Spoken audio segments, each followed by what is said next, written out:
uma dúvida sobre essa questão, porque o Oriente Médio é muito complexo, né? Você tem várias etnias, mas você tem uma religião dominante, que é o islamismo. Isso. Dividido em diferentes maneiras de expressar essa religião, lá, as principais correntes xiita e sunita. O que pesa mais lá? É a questão religiosa ou é a étnica? Ou varia em questão de conflito? Porque tem coisas que aproximam os iranianos de outros países, que é a questão do islamismo. Mas, como você disse, eles são majoritariamente não, mas a maior parcela é persa. Enquanto no restante, uma parcela são de árabes. Eu diria assim, como todo mundo, todos nós, como eu, você, Malu, nós temos múltiplas identidades. Então você tem as suas descendências, mas você é brasileiro, aí você tem a sua religião. É que para nós, algumas dessas coisas estão mais separadas, para eles não. Então a religião, ela é um elemento mais presente na definição de quem você é. Uhum. E aqui existe uma uniformidade maior. O Brasil é o maior país católico do mundo, tal. Então você tem uma coisa, mas lá não, tem essa mistura toda.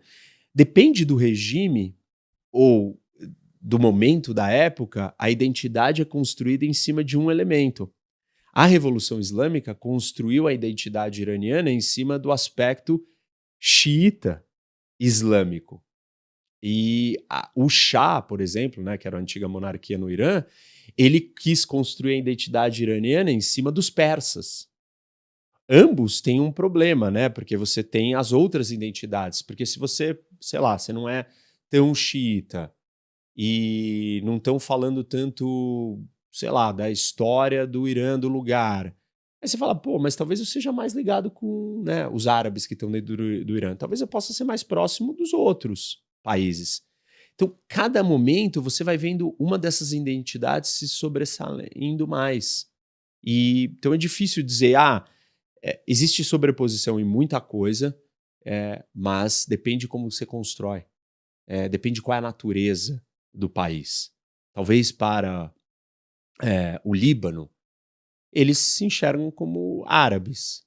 Mas internamente dentro do Líbano, você tem uma divisão que, já que são todos árabes, somos todos libaneses, aí a religião entra para ser o ponto de distinção. Eu sou sunita, eu sou cristão e eu sou xiita.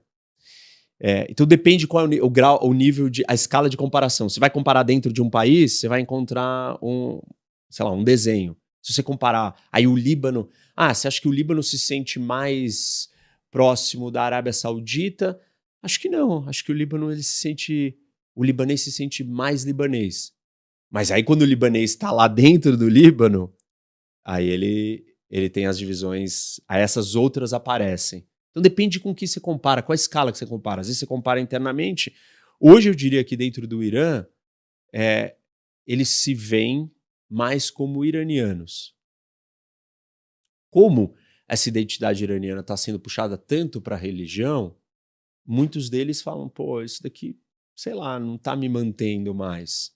E no momento onde rompe tudo isso, né, agora é um momento de ruptura, está rompendo a identidade islâmica xiita. Quem vai substituir? São os persas? São essa nação moderna iraniana que englobou todo mundo, então vamos criar uma federação, vamos deixar os azeres meio independentes para eles não quererem se separar. Você vai ter que fazer um outro desenho político institucional para abarcar um novo momento de redefinição de quem nós somos. Que, assim, pensa, né? Se o Brasil, você tem uma quebra aqui, uma ruptura, será que não é o momento, numa ruptura, que começa a se cogitar movimento separatista?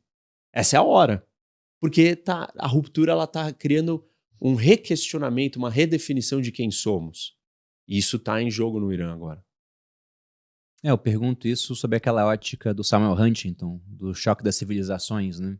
Porque ele coloca a religião como tendo um papel central, uma vez que a gente está tirando nacionalidade italiana, vai ter o passaporte. Então nós seremos ítalo-brasileiros, mas a gente não consegue ser muçulmano e católico ao mesmo tempo.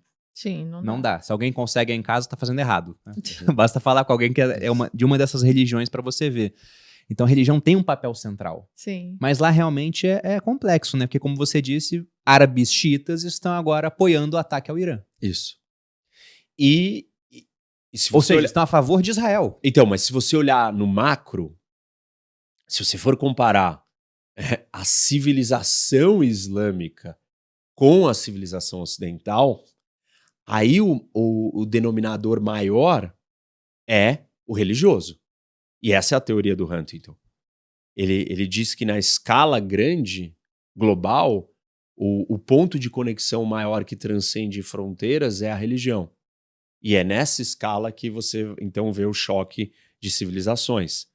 Se você olhar na lupa dentro do Líbano, falar, não tem civilização islâmica, eles estão se matando ali. Ok, tá bom, no Líbano tem os maronitas, então, tipo, tem uma diferença. Mas dentro do Irã, ou dentro da Arábia Saudita, que tem xiita, a Arábia Saudita, 15% da população da Arábia Saudita é de xiita. E tem essa divisão. Você fala, mas eles não eram só uma civilização islâmica? Eles são uma civilização islâmica quando você compara com os latino-americanos. Que é muito, muito fácil da gente perceber isso. Quando a gente está aqui na nossa região, a gente acha que a gente não tem nada a ver com o resto da América Latina, o brasileiro.